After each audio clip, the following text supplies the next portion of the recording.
everyone, and welcome to Backseat Sports. I'm Josh, and that is Caleb. And ladies and gentlemen, today we're talking Husker football. We're talking Nebraska versus Northwestern. We're breaking down, maybe we quite literally will be breaking down after that Michigan State-Nebraska game on Saturday. That's about as tough as it gets, and we'll be breaking all of that down and more in this video. But Caleb, how you doing? Man, another sucky way to lose. Dude, added to the list. Yeah. I mean, at this point we have a laundry list, as Josh alluded to, of tough losses for us as Nebraska fans. But it doesn't make it any easier. Take the sting away. No. That one just plain out sucked. The second they scored from the punt return, I mean, even with, a few minutes left and probably going to go to overtime, I think everybody turned to each other and was like, well, we lost this one. Maybe next year. Well, that's the thing. I went to the game, so I was at the game with a buddy of mine who goes to MSU, and so we were sitting together, and he was like, "Dude, oh my word, we're done. We can't move the ball. We have no chance." I'm like, "Dude, no, trust me. You guys have a very good chance to win this game. Still, just wait." Literally, it was like 2 plays later, Adrian fumbled, and I'm like, "Well, see, things you hate to see there." But long story short, obviously, there was a lot of positives to take away from the game, of course, and so we'll be going through some of the positive takeaways, the negative takeaways, and then how that translates and what we learned taking away into the Northwestern game and breaking that down in the prediction. So it's gonna be a pretty long episode today, I think, but I still think a pretty spicy one and a fun one to say the least. So let's start on this offensive side of the ball for Nebraska in the MSU game. Obviously, we ended up losing the game 23-20 in overtime. Obviously, Adrian had a lot of positive things from this game. Some negatives as well. Let's start with Adrian. Thoughts on Adrian and how he played? Yeah, I mean, at this point, he's come to what we expect on the rushing side.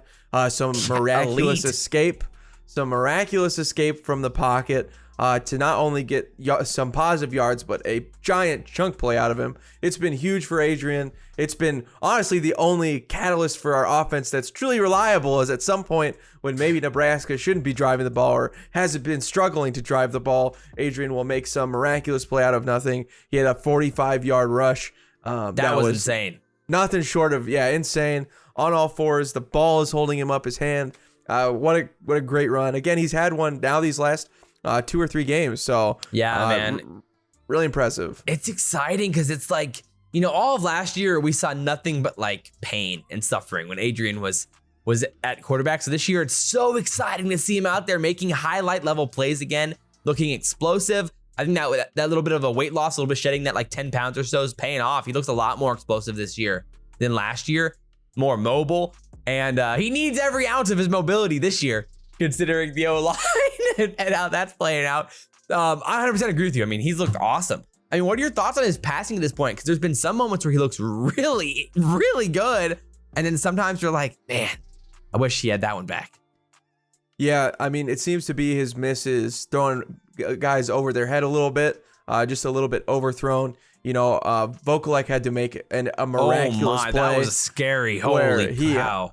High points the football, kind of like Xavier Betts did a couple weeks ago. Again, where Adrian, his tendency is to miss guys high. Look, we have some athletes who can go and get it, but if he could, just lower his throwing, that bring it down a little bit. Yeah, if he could just lower him by the foot for those guys, I think we'd be in a better shape. Tight ends did a really good job. Sadly, didn't have time to hit him, and again, sometimes just a little overthrown. Yeah, that's but all in all, man. 244 yards in the air.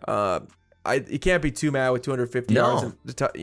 No throwing touchdown, which he's never been super elite at passing touchdowns. Not in the red zone. Yeah, no, definitely not. He generally has lacked a little bit of that confidence too. I think just to make those throws, but also we don't take a lot of those shots to the end zone in the first place. Like you don't see us running those fades or not very many balls across the middle in the end zone much. So that probably shorts it too. And that's been the Achilles heel really under Scott Frost this whole tenure. His lack of red zone ability. Yeah, conversion. He is scared to throw the football, so we do get predictable, run a lot of stuff. Yeah. Or, we could pass more. We just feel really one-dimensional in that red zone, and it's really been a huge struggle for us. And Nebraska really needs to figure that out if we're going to want to score more points this season. Yeah. But yeah, I'd say, also the other bright spot for me would be Ramir Johnson, 19 carries, 76 yards. We really needed a running back to step up. Obviously, after losing Gabe Ervin and Marquis Stepp, not sure where he's been the last few weeks. Not sure if it's injury. Not sure if he's just buried on the depth chart. Really not sure at all what's happening. But in that case, Ramir Johnson really again stepped up. We needed somebody to, and actually had more carries than Adrian Martinez, which is tough to do at this point because he scrambles so much. He's going to get quite a bit of yards. Yeah, actually for on sure. less carries too. So almost 4 yards a carry there. That's great stuff from Ramir. Yeah, well, I wanted to wrap back real quick to Adrian because the one thing that I wanted to talk about was how effective he was on third down for like basically the whole game. He was really, really good on third down and threw some strikes that we have not seen from Adrian maybe in his whole career. And this is multiple weeks in a row now where like we haven't seen this thing maybe in his whole career. We haven't seen this thing in maybe his whole career. So it's really exciting to start seeing a little bit of that progress with Adrian. And there was a few plays where you're like, oh, he zipped one into Xavier, like near the sideline on third down in the first half. And near the end of the second quarter, like, when he avoided that sack, stepped in the pocket, and then threw that one across the middle to Xavier. Yeah. Like some really nice third down plays there. And they even came up in the second half as well. Just awesome stuff. He zipped one in. Like, when was that? Like in the fourth quarter across the middle of the field. I think it was Brody Belt in the fourth quarter. He like threw one right across the middle of the field. Like a really impressive dime from Adrian, a risky throw that he put it right on the money. So some of that throwing stuff is starting to get exciting, and hopefully I can open up a little bit more in the future here as we take more shots downfield. That was probably one of my only, maybe critiques of this game offensively was some of our lacks of shots downfield. I know we're on the road, we're trying to play a safe game, but once in a while, it'd have been nice to incorporate a few more shots. But at the same time, you can counter the offensive line. Like if he has one more second to throw, there was a few different instances where you might have found a guy open. Downfield. Where Austin Allen some of those open. seams were wide open at times. If you had one more second to throw, it's a touchdown. So hopefully those things can start converting for sure. I mean, my only other critique for Adrian was that, there's a few of those like timing things in his head where he just loses track of the pressure. And that was blatantly obvious in that fumble. The fumble, where you're like, bro, you're rolling out to your left and you are hanging here for eternity. Like, he's been out there for probably do something, please. And then it's been like 5 seconds, and you're like, man, that internal clock's got to be ringing in your head. The last 2 years for Adrian, So I was like, I agree. That was pretty poor. Yeah, so that was kind of the only like major like red flag moment, and obviously the overtime pick. Forcing a guy when somebody else on the field was open during that play too for a touchdown. That was really tough. I think it was Levi Falk who was wide open on that play. And then also actually on the first play of overtime, he checked the ball down, but there was actually a seam wide open and he completely missed it. Yeah, exactly. Instead, he throws a pick. So no, he checked it down on the first play. Second, and then the third play, Falk was open, and then the pick. So the overtime, that first play of overtime, I think it was up the seam. I'm not sure who it was. Maybe Wyatt. I'm not sure who it was. Up the seam, wide open, and he checked it down. Even though his first read was the seam guy, he looked at him first and missed it, I guess. And that was like a big time miss. So there are those small things still with Adrian where you're looking to iron out those things. If he can figure out any of those things, then suddenly we're talking about some like elite tier performance. He's been very, very good. And we're seeing some big time flashes of really, really impressive playmaking. But man, night and day from last year. Night and day from last year for sure. So I think we can talk a lot more about Adrian, but for now, I agree with you. So other things with the running game, I mean, I like Ramir Johnson for sure. Great takeaways. I think we're hoping to see a little bit more from some of the other guys. I mean, at this point, Stepp barely seen. Stevion Morrison made some mistakes, kind of didn't see much time in this game. And, nothing too impressive for basically anyone else in the backfield at this point. So we're still looking for like that workhorse. Lubbock said that Ramir played a great game, but he hasn't separated himself from the rest of the pack yet. So I guess we're going to see how that looks heading into the Northwestern game. Yeah, honestly, a quick shout out to Logan Smothers there too. Yeah, true. I mean, when Adrian went out there, he flipped the field for us. We were kind of pinned back there, and he got it able so that the punter could do a pretty good job. Well, honestly, there was 2 false starts. Yeah, and if the offensive line there doesn't false start twice, he probably keeps driving it down the field, and who knows what happens. But yeah, instead it's a 3rd and 20, because your offensive line keep false starting. So again, that was a really important drive for Smothers to get a couple first downs there. So he really stepped in and get a good job. So that was really good. Pretty happy to see too. Because we hadn't really seen like the consistently good performances yet from him when he came in. So that was probably his best string of plays yet, I think. He looked really, really good for sure. So wide receiver wise, before we talk about, the elephant in the room, let's talk about the receivers. So thoughts on this core. I mean, Xavier's kind of the guy I think we want to highlight the most after that game. Yeah, what a beast. Yeah, man. What a beast. He looked great. Again, like we've wanted him to be fed this whole time. If for 2 years, Josh and I have been screaming at our cameras to please feed Xavier Betts. He is a beast. And finally we did there. He got hurt a little bit, which was too bad. But yeah, 5 catches, 62 yards, and still, getting hurt like pretty much at halftime. Yeah, man. Still had the most receiving yards out of anybody. And again, good. He seems to be, again, our most talented wide receiver. He's young too, so it's great that we'll still have him around. Again, he's fast. Again, he's shown great hands thus far. And man, he's just a burner. And it's really exciting to see. And it seems too that he's good in quite a few routes. He had a great comeback. He had a great comeback route, which was really exciting to see too, like 10-yard outs. So, it looks like he has quite the bag that he can reach into, and just seeing him be really solid on those routes is really, really, really exciting for the future. Yeah, I agree. He's looked really, really good. I think we're starting to see more consistent improvement as well. I know in like that first game, like that first few weeks, Frost was talking about the consistency in practice. And to be fair, he did come out and in his very few amount of snaps against Fordham, he didn't play very well, but we saw him play incredible in the Buffalo game, really solid in the Oklahoma game, and then in his time in this game looked fantastic. So this is a good chart. We're moving up in the world, and as long as he's healthy moving forward, which Frost seemed to be confident that he was going to be fine for this game, but seemed a little bit iffy still. As long as he's playing this weekend, I think we can expect a lot from Xavier, and I agree with you. The route running has been really, really nice, and it's been a pretty diverse route tree for him, I think, too. So that's exciting to see. Omar, he had more targets than he saw last game. 4 catches for 16 yards, a couple big ones. Nothing like awesome from him. He had a fumble recovery, which was pretty big for us.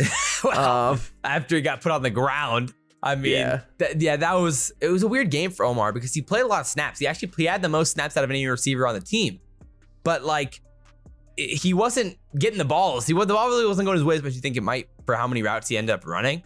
And I don't know. Maybe he's still coming off his injury or something like that. It's possible. He didn't look as elusive or electric as I was hoping he'd look in this game. So we're still looking for a little bit more from Omar and a little bit more of that downfield prowess that we can see hopefully here in the Northwestern game or these next few weeks against Michigan maybe. But we're gonna need him down the stretch here. So definitely gonna need him, for sure. We need to see him step up for sure and play a little bit more effectively and honestly just get open. I don't think he's been playing that well, at least not in this game. So I mean, again, it's weird because in the Oklahoma game he did a pretty good job, obviously. So my guess is probably it's just still the injury thing for me. That's very possible. I mean, how do you feel about Torrey at this point? I mean, he seems reliable, but I'm still wishing we could see a little bit more from these receiving cores. But maybe that also reflects on Adrian's inability to get the ball out of his hands because of the O-line.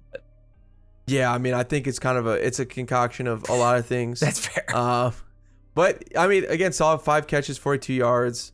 I wish the targets were on there. But yeah, I can pull that up real quick.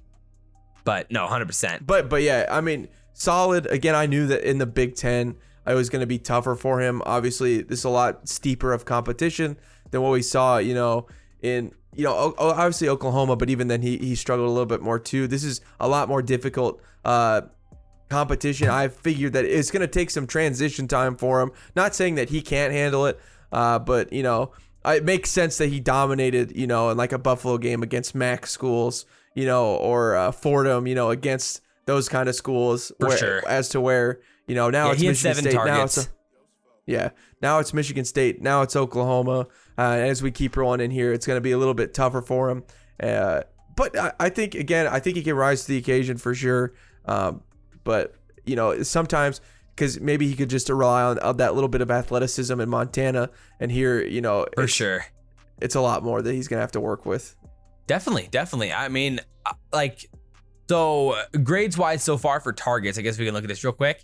So right now, Torrey's at 4 targets, 11, 5, 4, 7. Xavier's at 3, 2, 3, 6. So we need that thing to get ticked up. Yeah. He didn't have a target in the Illinois game. And then Omar Manning is at 2.324. So we got to take that thing up too.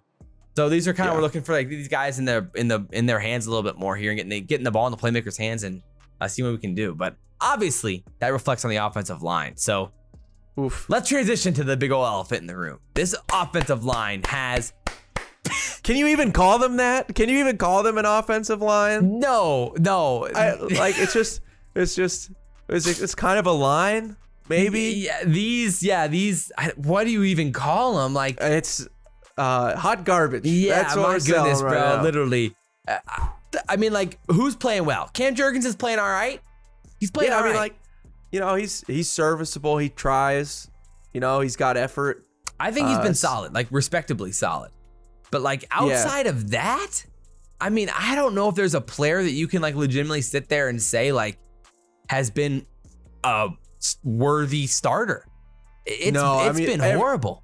You could bench everybody. I mean, sadly, there's probably just no one else. I mean, it's so bad though. I mean, like, how is there no one else? I mean, none of those guys should be on the field. And Banks, Cochran, Benhart, Hickson, Sichterman, Hickson, all those guys should never see the field in college Division I football ever again. I'm serious. It's so bad. You should honestly. Pass blocking at least. I mean, these guys are terrible. They should never ever deserve another chance after these 4 games. So Nebraska has allowed 18 sacks with one of the most elusive quarterbacks in the country. 18. That's the most in the country. Yeah, dead last. They are killing the quarterback. It's a miracle Adrian hasn't got hurt more, honestly. Again, I said it last week. I don't think I've ever seen anything this bad. It only continues. They allowed 7 sacks. What on earth? This is what we're saying. It's the worst thing I've ever I just need bleach for my eyes. Like at least the Oklahoma game, you're like, okay, we played an elite front 7 when it comes to pass rush. So like at least it was like justifiable. But like MSU's by no means like special when it comes to pass rush. They didn't have a Nick Bonito. No. So like for that to happen in this game was unbelievable. This is back-to-back weeks where PFF gave one of our offensive linemen a 0 in pass blocking. And that's hard to do. If you don't know PFF grades, that's really hard to do. Like you have to be dead awful to get a 0, and like that basically means that there was almost no play where you converted. It means it was better taking your rusty lawn chair that you have outside, and just kind of tossing it. If you left it rain, and just sitting that out there as just some at least sort it's in of the defense. Way. At least it's in the way. For at least a second. I mean, like that's how bad it is. It was crazy. It was crazy because like the broken refrigerator that you threw out on the curb. That is a much better offensive lineman than anybody that we've had besides maybe Cam Jurgens. Against Oklahoma, Cochran had a 0 pass block rating, which, I mean, if you go back and watch the game, basically there wasn't a play where Cochran didn't miss his block. No, that's what's crazy. I didn't believe it. It was a 0. No, Josh and I didn't. We did not believe it. There's like, you can't actually give him a 0. Then Josh and I went and watched every single one of his snaps. Was like, oh my gosh, he got a 0. Like, he didn't even show up for the test. Like, it's so hard to get a 0. Imagine, like, it's all multiple choice 4 questions, and every single one he got wrong. He's got a 25% chance on every single question. That's pretty comparable. He fills out every single bubble, 80 snaps. So he filled out 80 questions and bubbled them all in and ended up with a 0. I mean, you couldn't flip a quarter that many times and like pick heads or tails and be wrong that much. And so I mean, it is shocking. And then Benhart, this game, goes out there and he's like, that looks so fun. That looks so fun. Dude, Turner, I gotta get one of these two, bro. These gonna be worth something one day. So he went out there, he got a 0, and now they're buddies. You know how Madden gives out like the 99 gold chains? Yeah, there should be a 0 club for our offensive line. Like, we should just give them like our garbage for the week or something. It's so bad. It's really bad. They should get specialized trash bags. 0. Golden. Golden trash bags. Yeah. So, I mean, long story short, Frost said that they're going to be experimenting with some different starters on the offensive line. Like, no shot. You don't say. You don't say. I mean, wow. I mean, after back-to-back performances like that. Sorry, Turner. Sorry, Bryce. But it's tough. I'd imagine, if I had to bet, I'd imagine both of them probably aren't starting this next week. but at least one of them, I would imagine won't be starting. And again, this week. hopefully they don't start on special teams because yes, it was our friend, our pal, Ethan Piper, who is also terrible, who I haven't mentioned even this week, that cost us that fatal 3-point swing against Oklahoma. That's true. Yes. So literally, I don't want them to see them on the field whatsoever. Because I just don't think we have anybody else. That's actually the problem here. So we'll see. I mean, who knows? But we should grab some walk-ons. Yeah, I mean, moving forward, Doane College, you got anybody? Morningside College, Wayne State. Is there anybody? Concordia, what you up to? Just anybody. Is there anybody anywhere? It's real tough. So I mean, moving forward, like, what's your hopes for this offensive line? Like, where can we get from here, pass blocking wise? I mean, is there a ceiling where we can at least become respectable in the second half of the year? I mean, it's all going to be on coaching at this point. You know, I mean, those guys, like, they came in, and a lot of those guys that we've mentioned are like, you know, the high 3-4-star guys. Yeah, and they've been starting for a while now. Well, that's the thing. To be fair though, Bryce and Turner haven't been starting for a long time. Nor Sichterman. You know. Yeah. So I mean, you know, Sichterman's a fifth-year senior, and he started last year. He had 200. He had 579 snaps last year. Jeez, and Turner had only 106 snaps last year. Is there hope at that point? Like, I'm not sure. Again, something is wrong. I mean, at some point, you know, if these guys are all trying hard, I'd imagine they're starting. Brock Bando gets to start next week. I would imagine at least, but.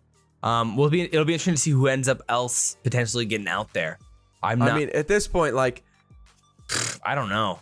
Like, the coaches got to be seeing something to practice that we're missing again. And you know, whatever the scheming is, whatever the offensive line philosophy is for the pass blocking is clearly not resonating. Well, with something's these guys. working in practice. It's not working in game. That's for sure. And same goes for special teams, but that's a whole nother question. So. I mean, we could be on this all day. We'll see what happens. We'll talk about the offensive line in the Northwestern game specifically. But let's move to the defensive side. Thoughts on this defense? I mean, the Black Shirts played unbelievable, man. This was such a fun game to watch. It was such a fun game to watch. The Black Shirts, this was like vintage, like Nebraska like in 2009, 2010 looking type defenses. This was awesome to watch. Yeah. How much fun did you have watching this team?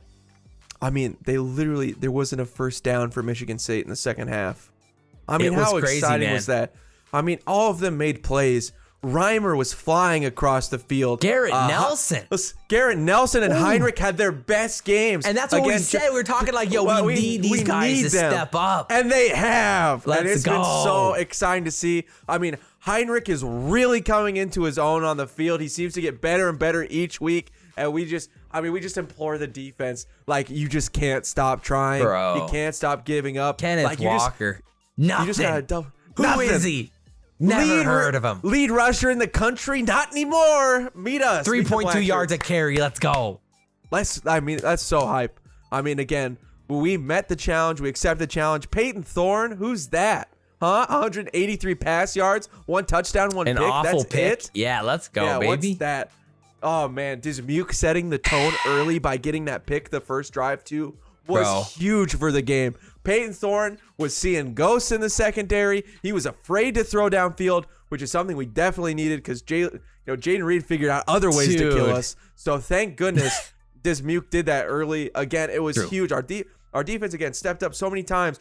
4th down and 1s, turnover on downs. Oh, pick. Big time plays from JoJo Deontay behind the line of scrimmage. I mean, clutch in the red zone. If you're any of those guys, though, hype. The problem is, if you're any of those guys, don't you feel like you're the Avengers versus Thanos? All that for a drop of blood? Like, we end up losing a game where we don't give up a first down in the second half.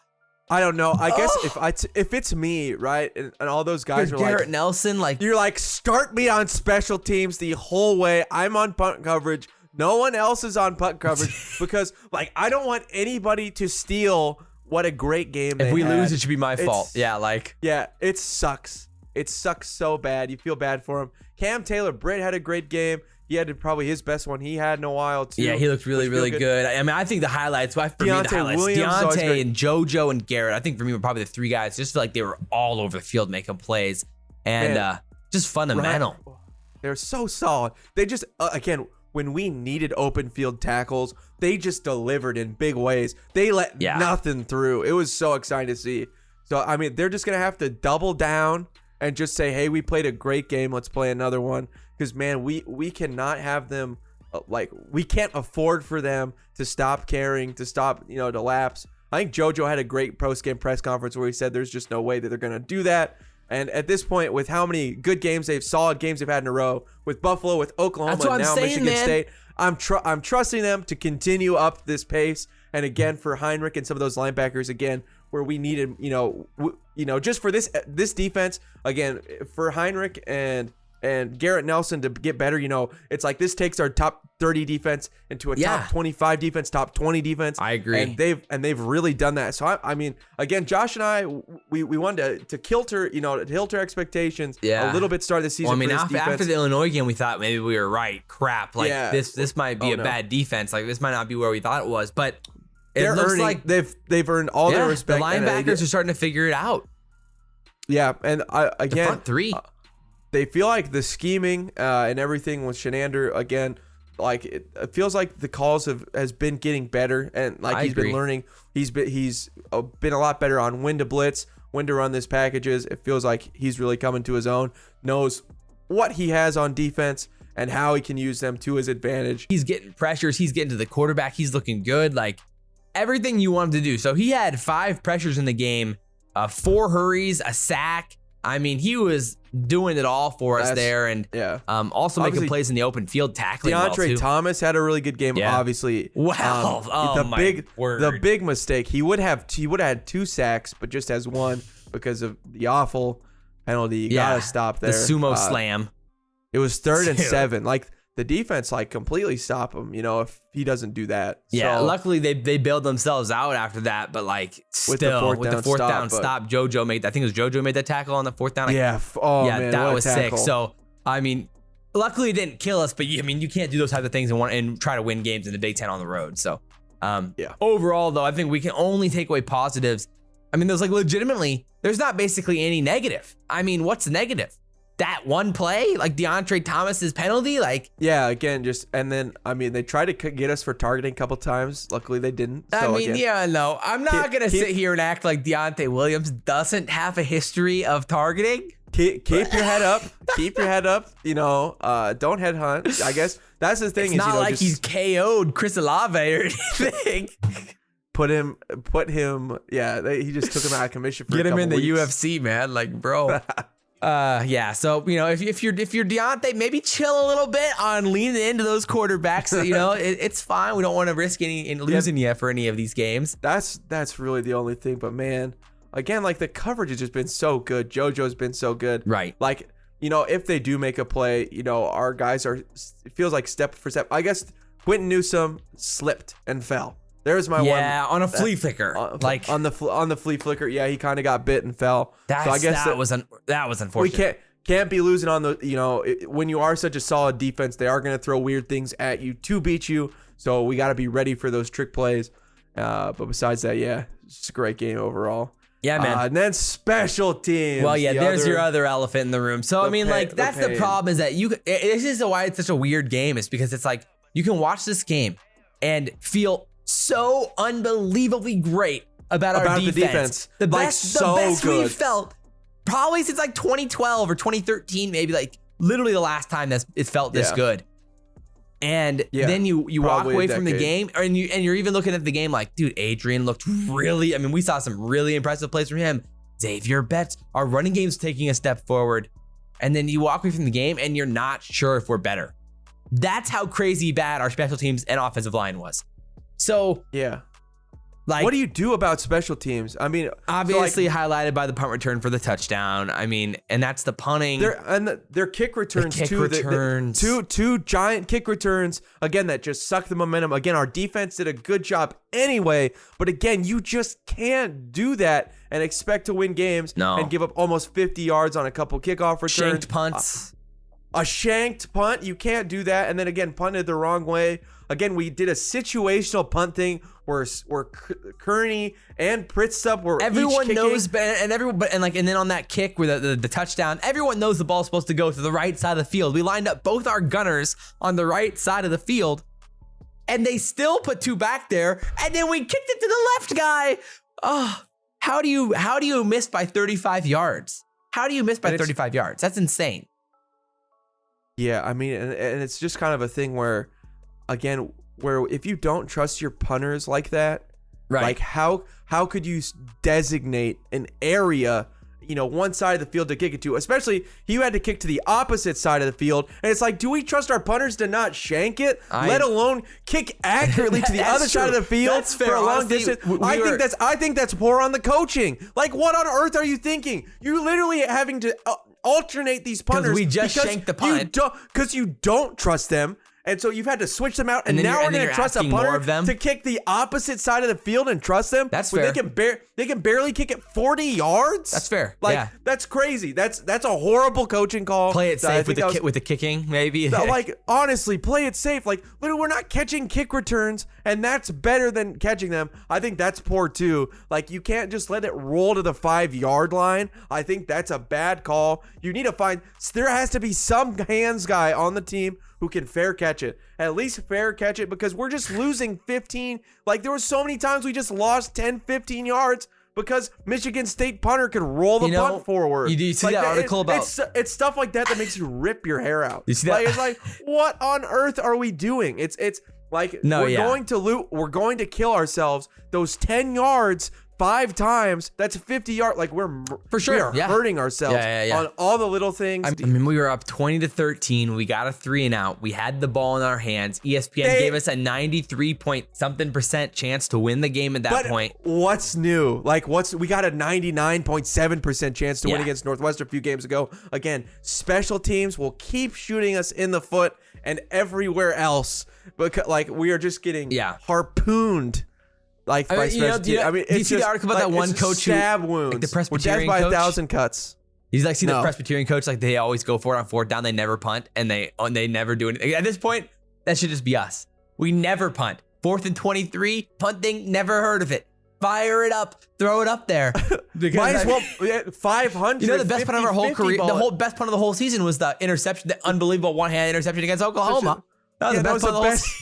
Yeah, because we ended up on the 9-yard line, and we're like, oh, thank goodness. I mean, do we literally not have a punter that can average more than 39 yards? It's crazy. I mean, most high school punters in like Class C Nebraska can average 39 yards. Yeah, I'm just saying, like, you could roll most any dude out the student section. Gum kick. Yeah. You can kick it 39 yards. Like, it's just like, I mean, again, at the end of the day, like, straightforward, it's like, we had over 2 times the amount of first downs. We had 15 minutes more possession. We had 190 more yards, but we had more turnovers. We had more penalties, and we allowed a special teams touchdown, and we muffed a kick. And we handed them yards on offense and defense on special teams. It's not a question. It's not a question anymore why we lose those games. Yeah. We understand now it is special teams, and it's been Scott Frost's Achilles heel this whole time.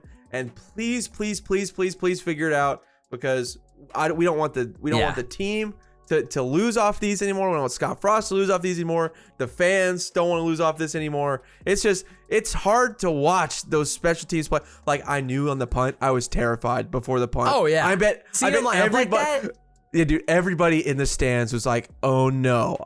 In my gut, I was like, "Here we go." And it happens. I'm sure every Husker fan felt that way. So it's just silly. It's just silly. Stop losing this and way. That's gonna be something. And those things are hard to fix in like the short amount of time. Like, because like those are kind of like fundamental football things. Like, you just gotta know to do these things. You gotta be reliable to do these things. And how much can 1 week of practice really fix unless you have the mentality to fix it? And like, that's what gets tough. And why I'm not convinced that it's gonna be a short-term fix for something like this in any sense. So that's why I get a little bit worried. So we've been ranting for a long time. We're already like over 30 minutes in this video, maybe longer. And we haven't even talked about Northwestern yet. So it was a heartbreak, okay? It was. We had to rant, and I was at the game, so we didn't get a chance to do a reaction right off the rip. So we had to pack it all into this video. So you guys are getting the full on podcast style episode here with how long this is going to be. So Northwestern, we're playing against the squad that always seems to keep close or make it interesting against us. but we are 11.5-point favorites. This is the biggest spread I maybe ever against Northwestern. This is a big spread for Northwestern. I remember a time earlier this season where we were favored by 11 points to a Big Ten team. It went great. Really good. It's just so really great. Good. Yeah. Oh, no, it was away. Okay, at least you got this one at home, and it's prime time. So and it's a night game. It's a night game. So that's what I'm saying. So Northwestern's in a weird spot though, because let's be honest, they don't look great. Their most recent on the season so far, they have a 38-21 loss against MSU. So I mean, they put up more points against MSU than we did, but they lost by 17 to MSU. 24-6 win against Indiana State. A 30-23 loss to Duke, who Duke has not looked good. And then a 35-6 win against Ohio. And let me tell you, the Bobcats. Ohio has been awful. They're 0-3, and they lost. Frank Solich, no wins for them. Oh my word, they have been. The team they lost to, I can't remember the name because it was so obscure. Duke Knees or something like that. Something along those lines. They lost. They were 29-point favorites against that squad and lost. So Ohio's been terrible. And still looking like Minnesota. I gotta get our Minnesota jab in there. 31.5-point favorites. So we're gonna get derailed here, but this was the only positive. After Nebraska lost that game, I was sitting walking back out of the stadium. I'm like, well, at least PJ Fleck lost to Bowling Green. And this was the 31.5-point favorites. Bowling Green has been awful this year. And side note, I went to Bowling Green, my alma mater. So it was just great in that, let alone it's Minnesota, let alone Nebraska lost. So I needed something to fall back on. Great stuff. And not let alone they're 31.5-point favorites. So 31.5 points. Insane. One of the biggest upsets in Big Ten history. So crazy to say the least. At least we're not Minnesota guys. Things you love to see. But again, that could completely come back to bite us in like a few weeks here. So let's see what happens. But no, it won't. PJ Fleck's boat's broken. Let's be honest. There's a hole in the boat, baby. But yeah, we'll see. So can't row it if it's sunk. It's facts. But as for Northwestern, it's an interesting spot. So again, they're 2-2, but you can't look at this team and think that this team's gonna have any chance to do anything in the Big Ten. They look really bad. They run the ball well. So let's start on the offensive side. I mean, they've had a weird quarterback situation so far. Hunter Johnson was their starting quarterback. He ended up getting benched against Duke after throwing multiple picks in the first half. And then in came Marty, my guy Marty, and then he got hurt. And so then Helinski came in, and he played awful and looked terrible. And so at this point, it looks like Helinski's going to be starting against us. He'll be getting the first nod. But Marty looked really, really good in his time in the game against Duke. Yeah, it looked like he could throw the ball the best from what we saw. I think both of us agreed that he was probably maybe the best starter for him. It looked like it. But it's tough to tell. Again, you're playing Duke. How much can you know? Again, I think that kind of leans on not also that, but their wide receivers aren't anything spectacular. Stephon Robinson Jr. has 15 catches for 193 yards and a touchdown.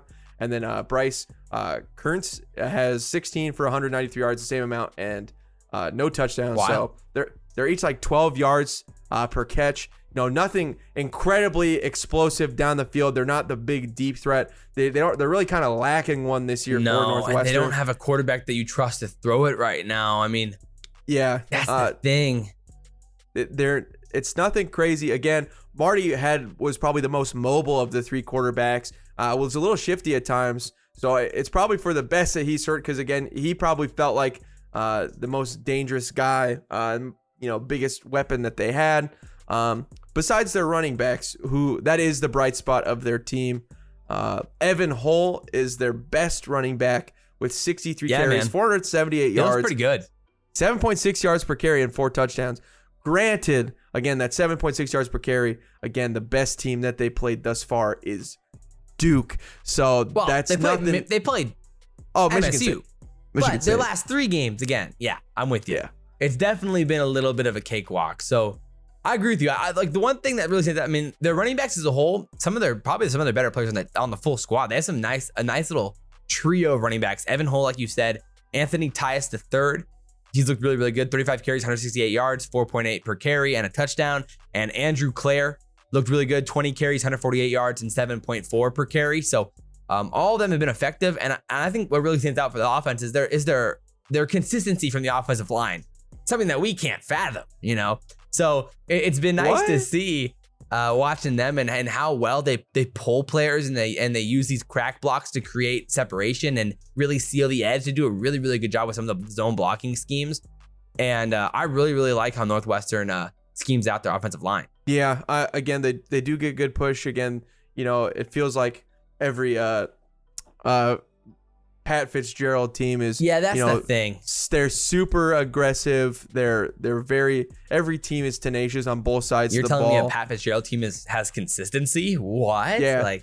Again, you know what you're going to get out of every Northwestern team, and that is a ton of fight and grit in every single one of their players. And what they lack for in athleticism or that talent level, they do make up a lot with just. They do not stop fighting the whole entire game. And again, Duke, they were down a ton and ended up, scoring 21 points there late for them. Again, even, with just the mixed bag of quarterbacks that they were having to use. They forced some turnovers, and then suddenly they're right back in it after being down by like 3 scores. Yeah, so... again, every Pat Fitzgerald team, they won't quit. And again, we've been victim of that, being like up 14 points with like a minute left. And then giving them the ball. And then suddenly they're right back in it. And you're like, oh my word, how did we end up here? How is this game close? That's classic Northwestern right there. They capitalize on turnovers but just about as well as anybody. Yeah. And that's definitely where it gets scary overall, their strength of their team is their offensive line and running the ball with Evan Hull and that squad of running backs. They love doing that. It's what they want to do. I mean, in their game against, I think it was in the game against Ohio? There was some ugly plays overall.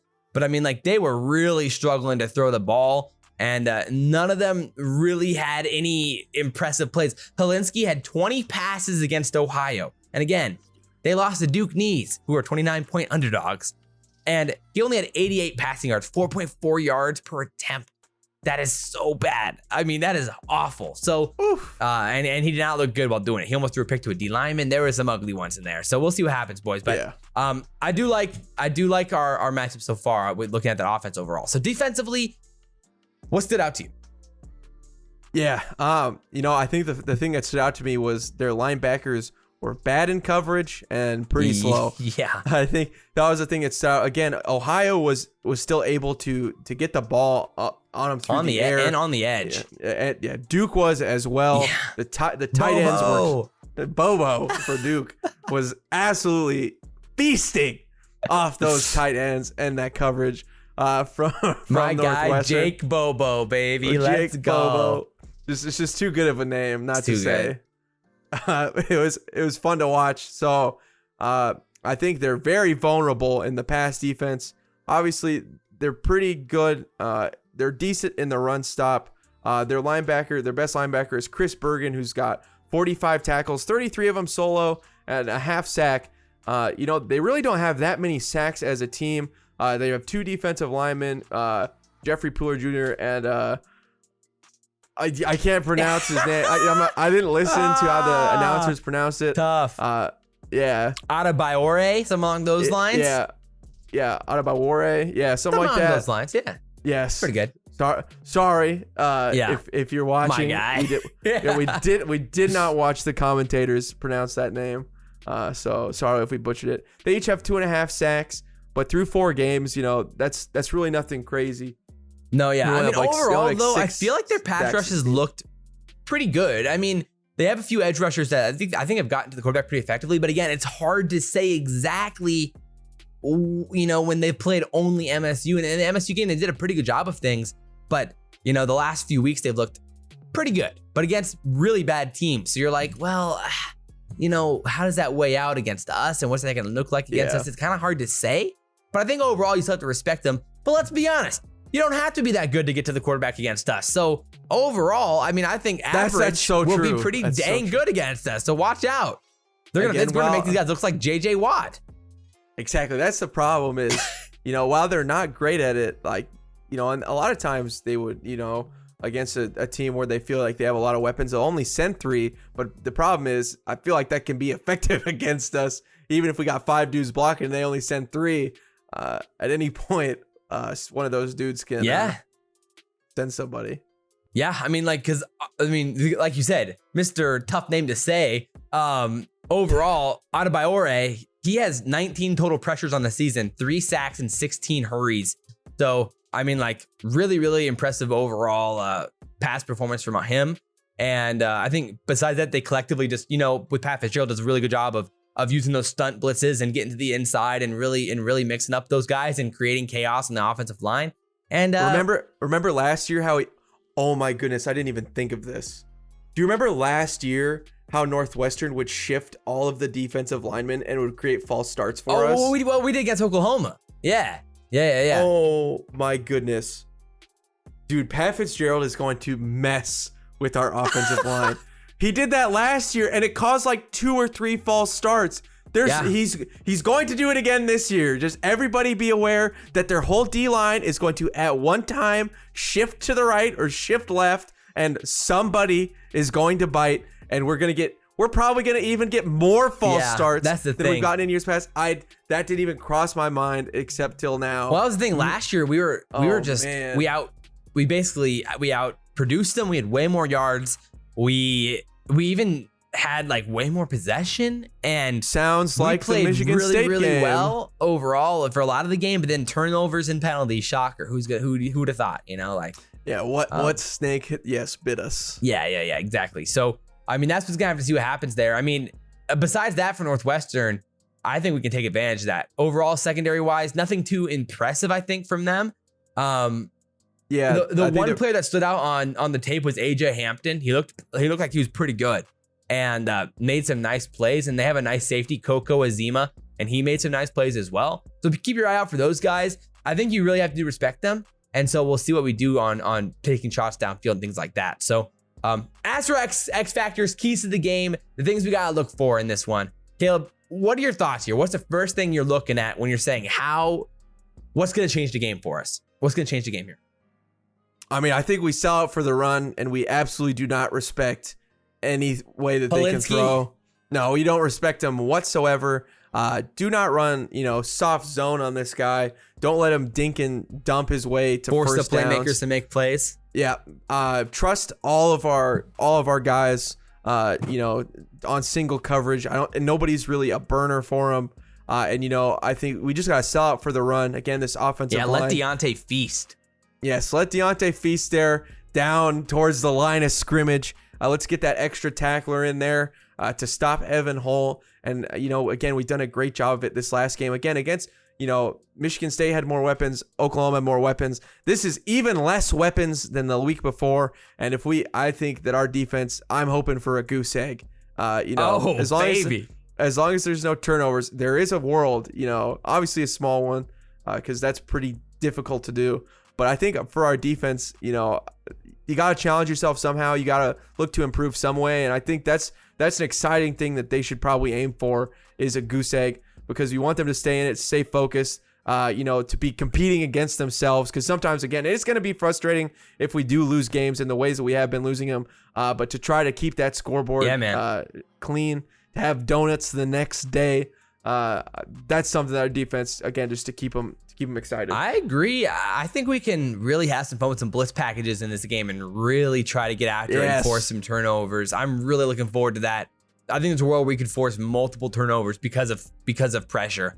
And our offense needs that positive field position anyway. Man. So turnovers here, again, that seals the game away for us.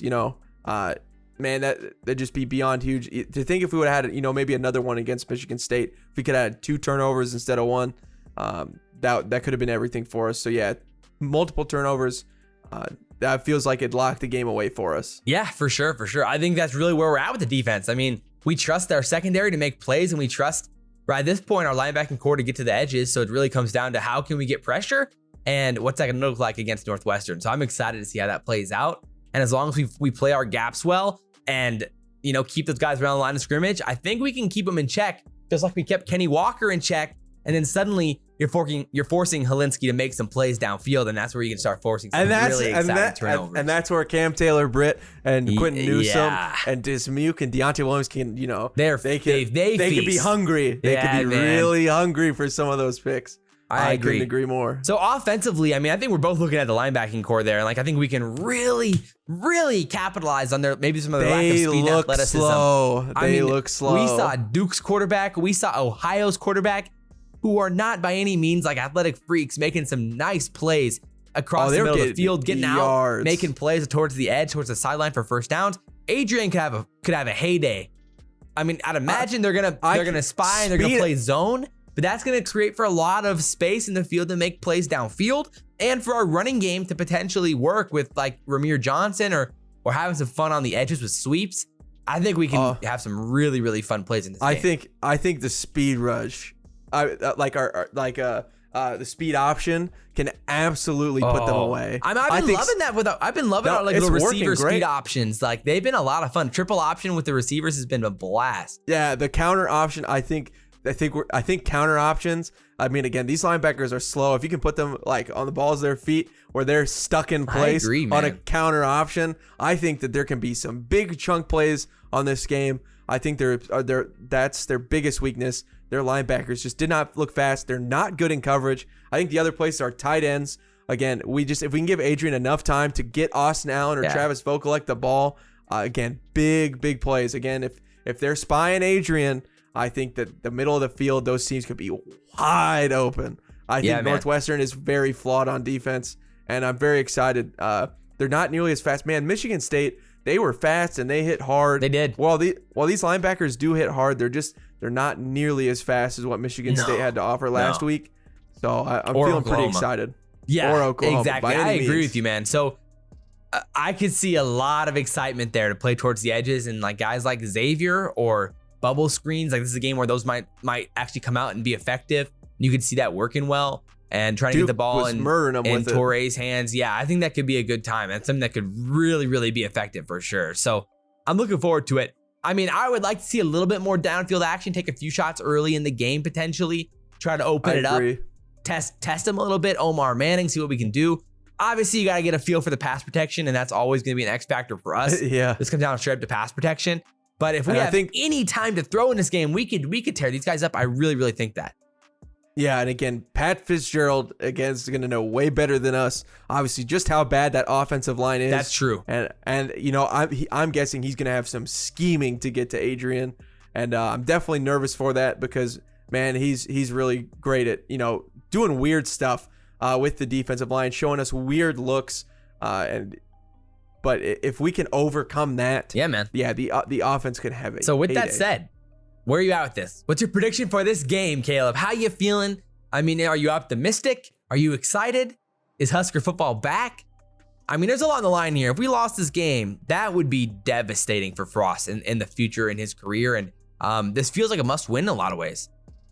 Oh, I mean, it definitely is a must-win. This is a, you know, again, just like Illinois kind of was, you know, like this one toner for the season. Like, how's this gonna go?